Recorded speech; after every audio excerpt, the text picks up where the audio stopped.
Iba.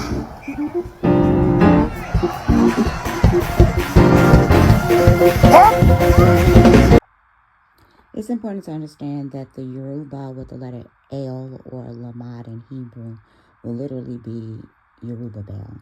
This is going to be the name of Gideon. The Yoruba are known as Beni Ephraim, or the sons of Ephraim. Ephraim is the brother of Manasseh in the biblical text. Gideon is from the tribe of Manasseh. Therefore, we can ascertain the fact that the Yoruba language is Bantu, which is Hebrew, and Arabic. These are Afro-Asiatic languages that have been classified as Niger-Congo. It's important to understand that the word Niger at the root, NGR, just the word as itself, denotes blackness. We know that Afro begins to denote blackness. The Congo is among the Asiatic basin, and so we can understand that Afro-Asiatic literally means Niger-Congo. The word that means Afro-Asiatic is Semitic. The word Semitic begins to come from the forefather Shem, who is one of 3 of the sons of Noah. Therefore, we have already concluded that the Yoruba are the tribe of Manasseh and Ephraim, whom dwell in the Niger-Congo and are considered Afro-Asiatics due to migrating from West Asia and further into Central and West Africa. When we begin to look at the Yoruba, when they begin to identify themselves as Beni Ephraim, they are known as the strange people to native Africans.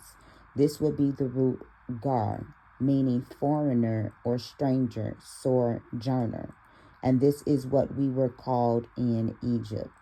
The Yoruba began to be pushed into Spain and Portugal. They ended up fleeing the Byzantine Empire and coming back into West Africa. When we began to look at the word Iba, I don't want to lie and say what singer this is, when he spoke in tongues. The sister has already stated that this word can mean to praise.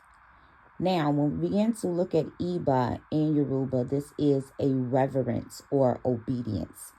The word obedience in Hebrew is going to be Shema. The word Shema also means hear. The word Shema is the root of Shem's name.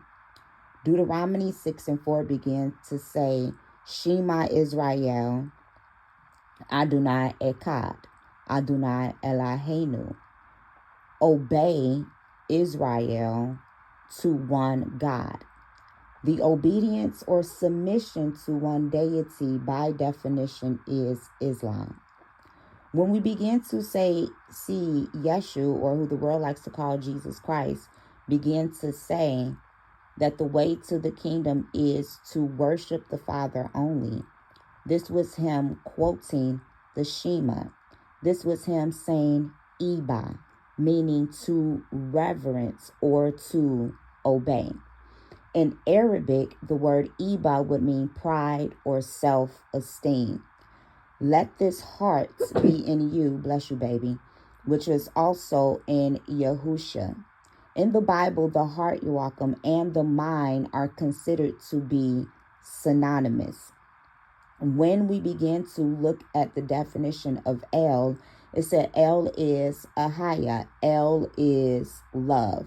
As a man thinketh in his heart, so is he. If you love me, keep my commandments. The commandments would begin to hook us to the law. The Shema hooks us to the Most High. Yeshua began to say that the kingdom is within. So we can conclude that Iba is the pride or the self-esteem that dwells within due to the reverential or the obedience of these Hebraic people group. It is also important to understand that the word Iba in Hebrew, spelled E-B-A, can also mean enmity, hatred, or hostility. And this word is going to be used in the book of Genesis, the 3rd chapter, to describe the relationship that would be between the spirit of wisdom and the seed of the woman.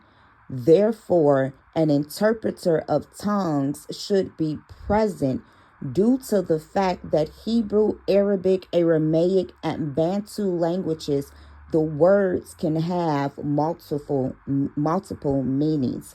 So context and discernment is needed so that the correct interpretation of what is being said can go forth.